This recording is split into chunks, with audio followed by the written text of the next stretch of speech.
Quanto maior a luta, maior a pressão, centenas de milhares, talvez até milhões de fãs esperando ansiosamente para ver se um lutador consegue brilhar na hora certa, no que muitas vezes pode representar o ponto alto de uma carreira toda de trabalho. Nada demais, né? Essa pessoa vai brilhar e colocar em prática tudo aquilo que treinou, ou será que os holofotes vão revelar brechas na sua armadura? Os maiores nomes do esporte crescem nessas horas, mas muitos outros atletas acabam se atrapalhando rumo ao sucesso, seja na preparação para a luta ou na importante noite, e esse é o assunto de hoje. Então já deixa o like e se inscreve no canal. Eu sou o Coutinho do MMA no Ponto e aqui vão 10 lutadores que estragaram a própria noite. Número 10, Forrest Griffin vs Anderson Silva. Eu tenho certeza que você se lembra desse nocaute, Anderson se esquivando como no filme Matrix, frustrando de forma cinematográfica os ataques de Forrest antes daquele jab antológico que o nocauteou, um dos nocautes mais inacreditáveis do esporte. Mas apesar do brilho de Spider, aquela foi também a pior noite da carreira de Griffin. I love Forrest Griffin, but this is one of the most embarrassing knockouts I think we've ever seen. O ex-campeão do TUF e dos meio pesados do UFC foi humilhado sob os holofotes, admitindo que se sentiu como uma criança tentando lutar com o pai ao trocar porrada com Anderson Silva. Então não dá pra dizer que houve autossabotagem, certo? Bom, Forrest se mostrou claramente ansioso para essa luta e teve tanta dificuldade para dormir que ele revelou ter feito uso de Xanax prescrito na noite anterior ao combate. E embora seja uma substância proibida, definitivamente não melhora sua performance e a comissão foi forçada a manter as informações em sigilo devido às leis de privacidade médica. Normalmente, os efeitos colaterais dessa substância podem durar de 1 a 2 dias, mas pode-se imaginar que o corte de peso no início do dia agravou os efeitos. No programa The MMA Hour, Griffin salientou que o remédio contra a ansiedade afetou seus reflexos. Embora Spider ainda assim o espancasse, temos que admitir que em condições normais, Forrest tinha muito mais a oferecer na luta contra o brasileiro. Número 9, Donald Cerrone. Apesar de ter o maior número de vitórias e lutas dentro do octógono, existe um tabu de que cowboy sempre amarela na hora do vamos ver e não sabe lidar com a pressão de grandes lutas. Isso foi repetido algumas vezes antes de sua luta contra Conor McGregor. Isso em parte é verdade. Can you fight the big fight? You never make it on the big fight. Well, motherfucker, here's the biggest one. Let's see, huh? Ele uma vez admitiu que o nervosismo pré-luta já o fez vomitar no passado. Worst night of your life, and you're just like, I'm sick, my nerves are crazy, I go and throw up, I throw up every time still to this day. Em 2013, ele chegou ao ponto de contratar um psicólogo esportivo para descobrir por que ele conseguia performar bem em lutas menores, mas sucumbia à pressão na hora da verdade. Essa barreira mental meio que explica o motivo de Cerrone ter perdido todas as 4 chances que teve pelo cinturão do WEC e do UFC. Talvez ele tenha de fato enfrentado lutadores melhores do que ele, conforme Luke Thomas sugere, mas ainda assim é difícil ignorar o fato de que sem esse problema, Cerrone se mostraria ao menos mais competitivo nessas lutas, e especialmente se você considerar que as derrotas contra os campeões Jamie Varner e Ben Henderson foram devidamente vingadas em duelos que não valiam nada. Isso sem contar as diversas performances de alto nível. Cerrone já provou que é um atleta de elite, mas também já está mais do que claro e assumido por ele mesmo que existem razões que explicam sua dificuldade para crescer na hora certa. Número 8, Germaine de Randamie vs Amanda Nunes 2. 6 anos é tempo suficiente para você consertar os erros no seu jogo antes de uma revanche. 46-0 no Muay Thai,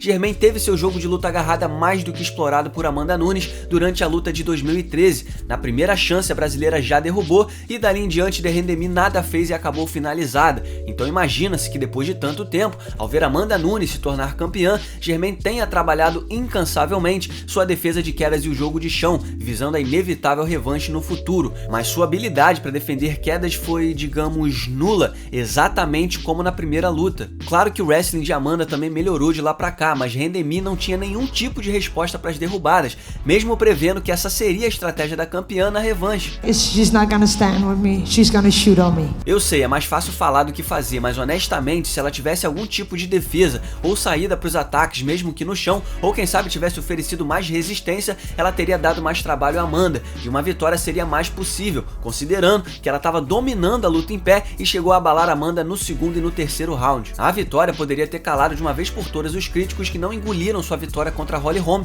com os golpes além da conta, e quem sabe ela poderia ter conquistado o segundo título do UFC se tivesse o mínimo de preparo na luta agarrada. Número 7, Chael Sonnen. Assim como ninguém espera que um atleta longe do auge físico alcance um título mundial, também não se pode esperar isso daqueles que não alcançaram a maturidade psicológica, e esse era o problema de Chael Sonnen. Ele sempre fez parte de grandes lutas, sempre dominando seus rivais por cima, até que, em suas próprias palavras, ele encontrava uma forma de perder. É só ver o que aconteceu nas duas disputas de cinturão contra Paulão Filho e Anderson Silva, aparentemente com tudo sob o controle, até cair numa finalização que acabou com seu sonho. Mas o problema vai além dessas duas lutas. Chael revelou no podcast de Joe Rogan que chegou a ser hipnotizado por um psicólogo esportivo na tentativa de superar esse bloqueio mental e parar de falhar em lutas importantes. And I'm saying there's something going on here, and it's not physical.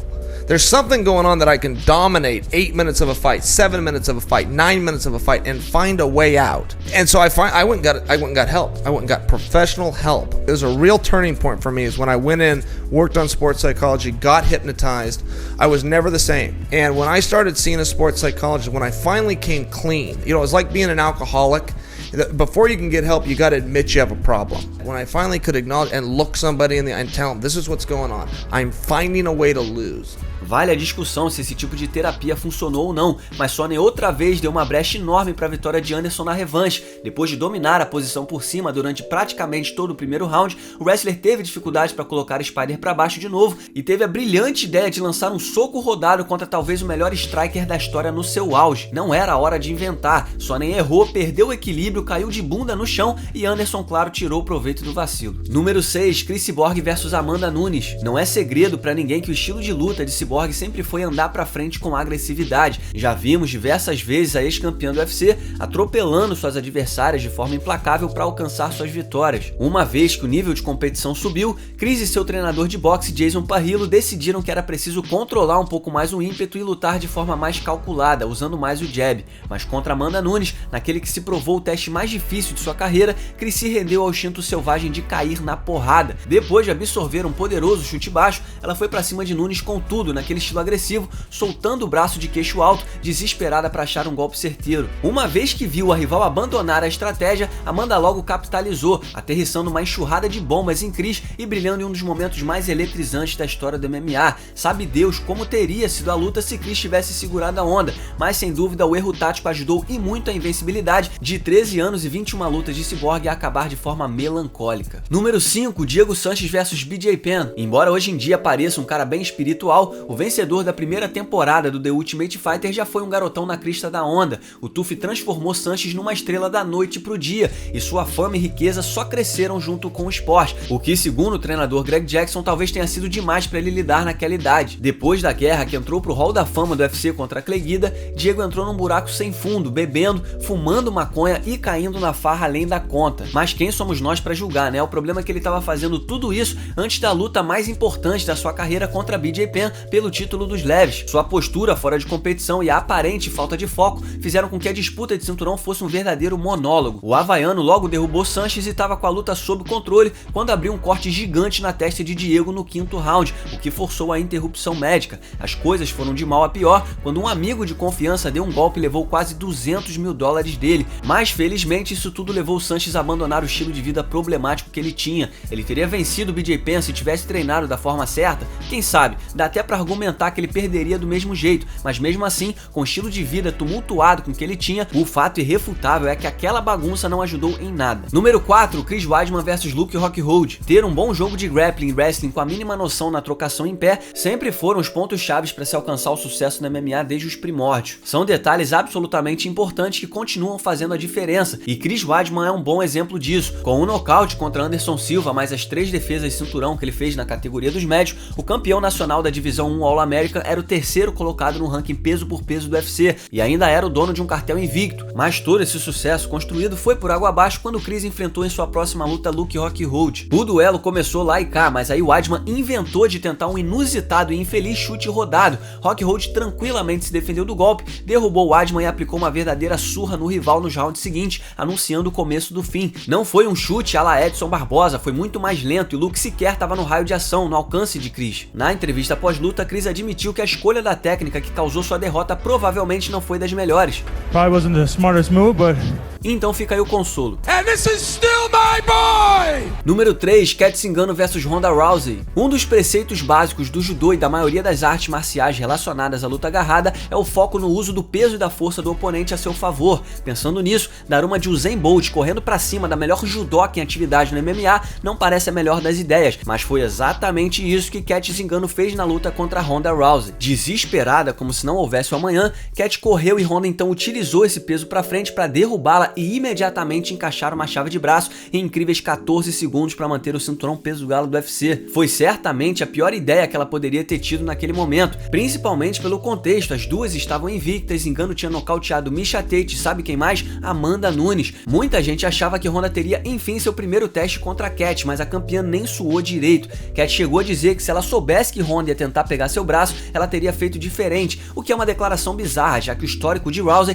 deixava claro o apreço que ela tinha por chaves de braço. Depois da luta, Ngannou admitiu que o grande evento e a pressão gerada pela chance contra a estrela a fizeram pensar demais em Ronda e esquecer do foco em si. Ngannou queria dar aos fãs um duelo eletrizante ao invés de uma performance mais estratégica. O resultado foi que ela desperdiçou em questão de segundos a maior chance da sua carreira. Número 2, Anthony Johnson vs Daniel Cormier 2. Com o gosto amargo da primeira derrota contra Daniel Cormier ainda fresco na memória, The moment I stepped out of the octagon, I was thinking about what I needed to do to get better, to get back in this situation that I'm in right now.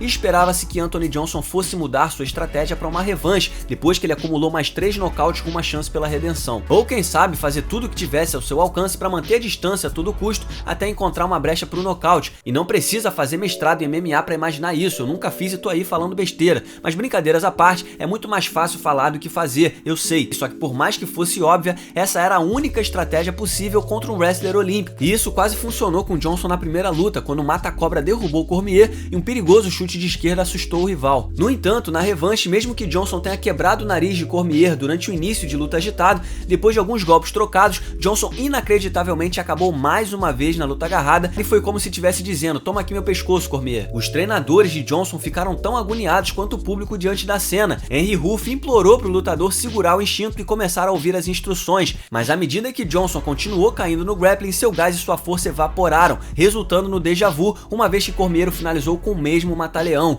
Johnson acabou anunciando a aposentadoria ainda no octógono, revelando que não estava com a cabeça no lugar, mas se ele não tivesse tomado as decisões erradas que ele tomou na luta por conta própria, apenas um soco bem colocado, tamanho seu poder de nocaute descomunal, poderia ter mudado o rumo da história da categoria dos meio pesados. Número 1, Anderson Silva vs Chris Weidman. Parte do brilho da trajetória espetacular de Anderson Silva no UFC, em paralelo com seus nocautes históricos, foi sem dúvida sua postura no cage, que era um show à parte. Já o vimos de guarda baixa na grade, provocando seus rivais a lançarem seus golpes mais fortes, só para ter a chance de afundar os olhos do rival contra a nuca, ativando o modo Deus e ostentando uma velocidade incrível e uma precisão assustadora. A autoconfiança de Anderson no octógono era no mínimo inspiradora, e isso lutando no mais alto nível do esporte mais difícil do mundo. E assim ele brilhava, brincando com lutadores de elite que esmagariam 99,9% da população mundial. Mas contra Chris Weidman, o brasileiro enfim entendeu os riscos de se brincar com fogo. Anderson fingiu que estava machucado e permitiu que Weidman lançasse uma combinação que ele não estava muito interessado em defender, o que resultou em um dos nocautes mais chocantes e icônicos da história dos esportes. Se Spider tivesse respeitado um pouco mais o poder de Chris e não tivesse exagerado nas provocações, a sequência histórica que o derrubou não teria acontecido de forma tão espetacular. É claro que o resultado da luta poderia ter sido o mesmo, Weidman podia ganhar mesmo assim, ele fez um primeiro round forte, mas a gente também já cansou de ver Spider tirar vitórias da cartola. Fato é que no fim das contas a dose extra de ousadia de Anderson acabou forçando o americano a protagonizar o nocaute que encerrou a mais longa e talvez mais incrível sequência de vitórias da história do UFC. E aqui vai um salve para Charlie Howard, que escreveu essa lista. Você pode seguir o Charlie no Twitter através do MMA_Charlie, e um salve também para Tom MJ Moore, que editou esse vídeo. Você pode seguir o Tom no Twitter através do @TomMJMoore. Muito obrigado por assistir, não se esqueça de deixar o like e se inscrever no canal, nós teremos vídeos semanais por aqui. Deixe também o seu comentário sobre o vídeo logo abaixo e siga-nos nas redes sociais. Muito obrigado mais uma vez e até o próximo vídeo.